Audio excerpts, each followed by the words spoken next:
ঢাকার ব্যস্ত রাস্তা, বৃষ্টির ঝাপটায় সামনের রাস্তা ঝাপসা হয়ে আসছে।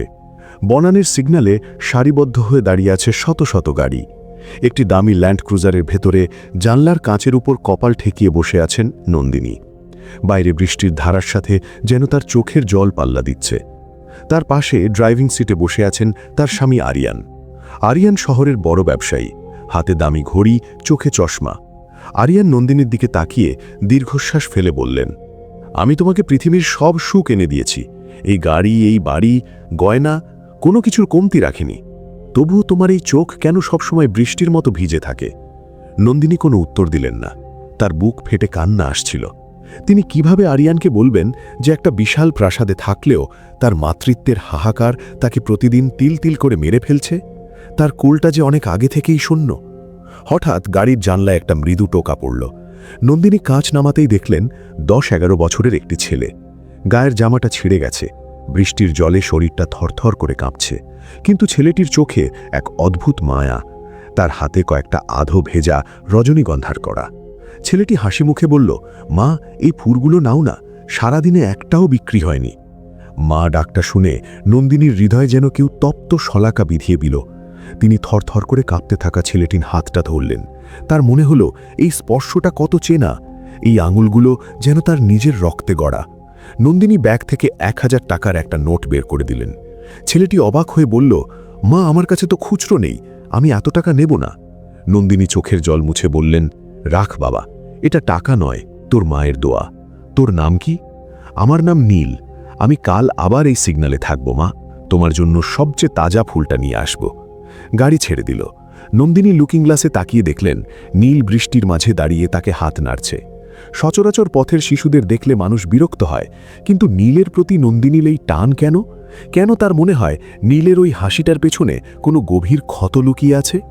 এরপর থেকে প্রতিদিন নন্দিনী ওই সিগন্যালে নীলের জন্য অপেক্ষা করতেন। কখনো নীলের জন্য নতুন জামা, কখনো টিফিন ক্যারিয়ারে করে ভালো খাবার নিয়ে যেতেন। নীল ও নন্দিনীকে দেখলেই সব কাজ ফেলে দৌড়ে আসত। একদিন নীলকে নন্দিনী জিজ্ঞেস করলেন, নীল, তোর বাবা মা কোথায়?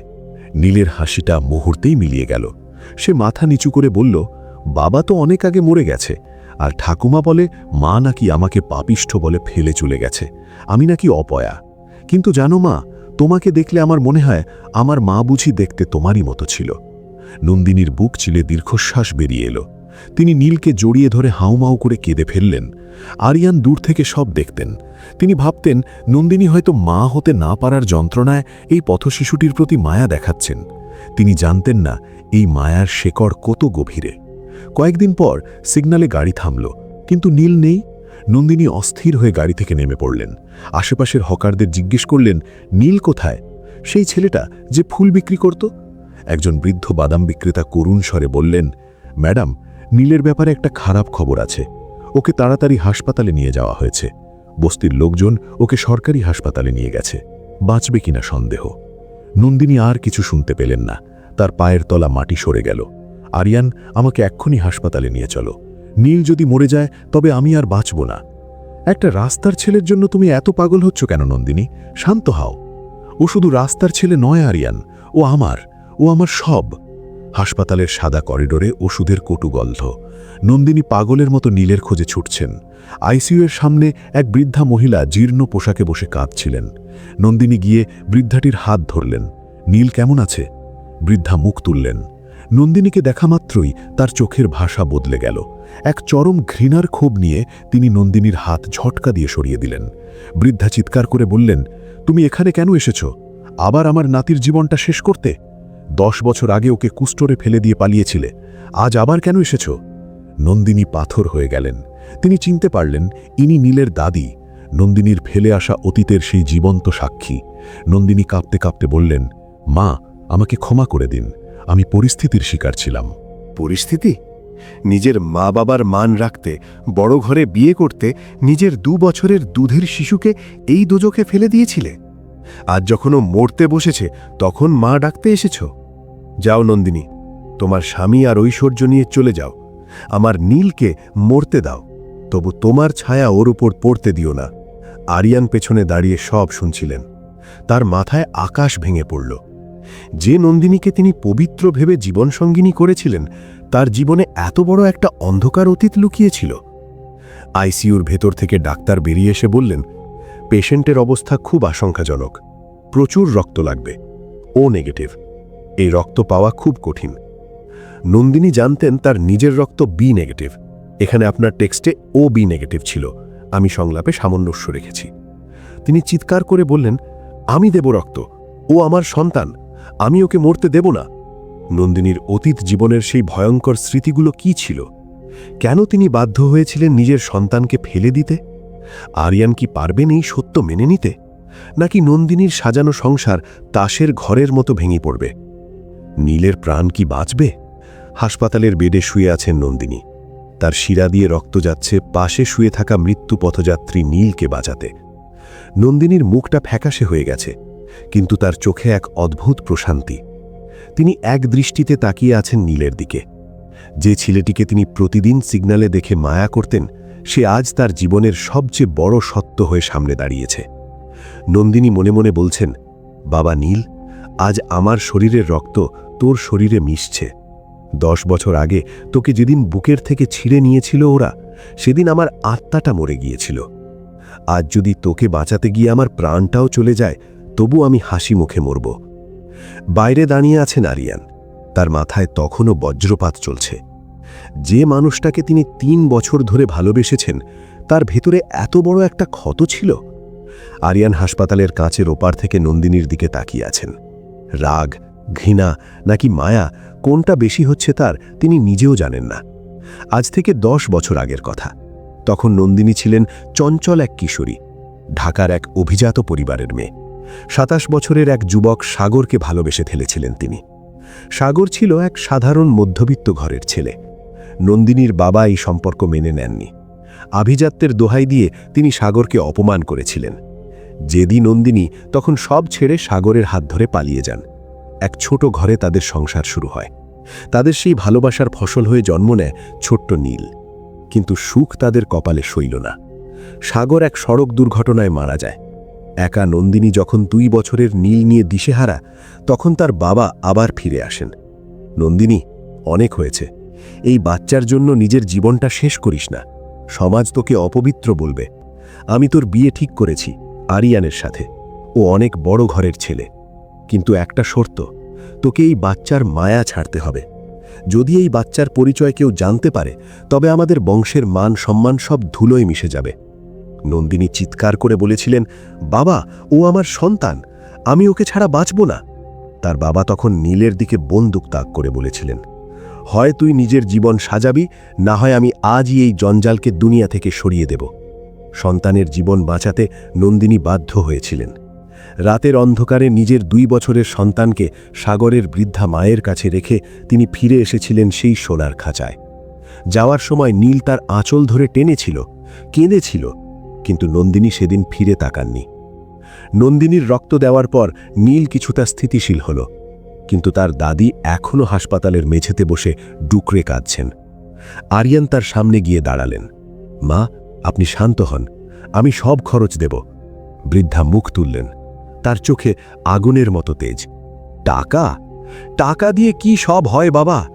এই যে মেয়েটা ভেতরে শুয়ে আছে, ও তো শুধু রক্ত দেয়নি, ও আমার নীলের জীবনটা চুরি করে নিয়েছিল।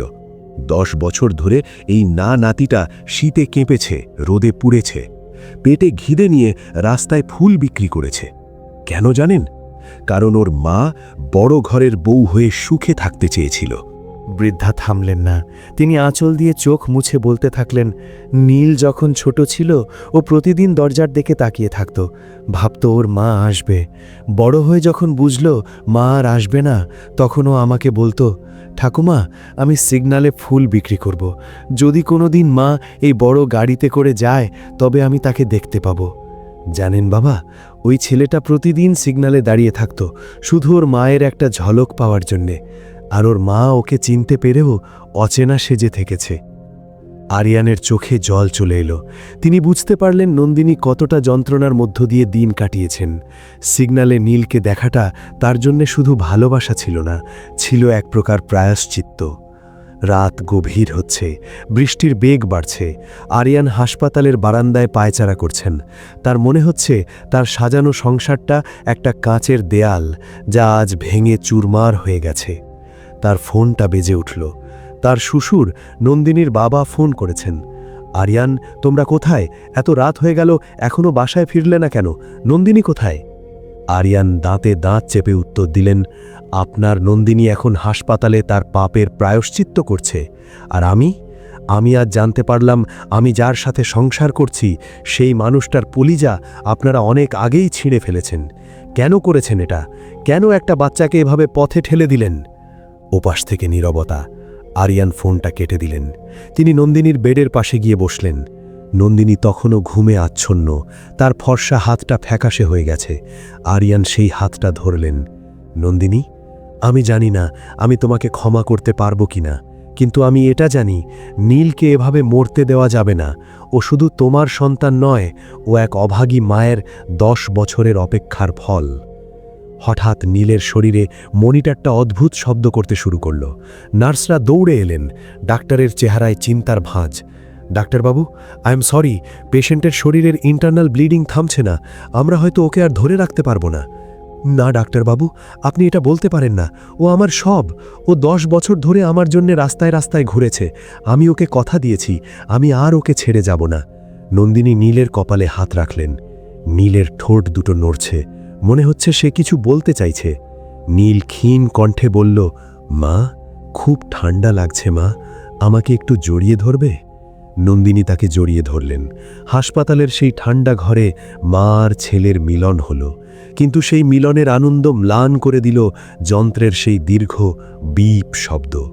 শব্দটা যেন নন্দিনীর কলিজা চিড়ে বেরিয়ে গেল। ডাক্তাররা দৌড়ে এলেন। ডিফিব্রিলেটর মেশিন দিয়ে নীলের বুকে শক দেওয়া হচ্ছে। নন্দিনীর চোখের সামনে সব অন্ধকার হয়ে আসছে। তিনি হাসপাতালের মেঝেতে হাঁটু গেড়ে বসে পড়লেন। নন্দিনী আর্তনাদ করে বললেন, ওকে নিয়ে যেও না ঈশ্বর। 10টা বছর আমি ওর মা হওয়ার অধিকার পাইনি।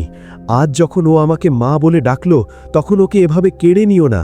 আমার প্রাণ নিয়ে নাও, তবুও আমার নীলকে ফিরিয়ে দাও। আরিয়ান দরজায় দাঁড়িয়ে এই দৃশ্য দেখছিলেন। তার দুগাল বেয়ে জল পড়ছে। তিনি আজ বুঝতে পারছেন, আভিজাত্যের চেয়েও বড় হল এই রক্তের টান। তিনি ভেতরে দৌড়ে গিয়ে নন্দিনীকে জড়িয়ে ধরলেন। নন্দিনী, শান্ত হও, ও ফিরবে, ওকে ফিরতেই হবে। হঠাৎ অলৌকিকভাবে মনিটরটা আবার কেঁপে উঠল।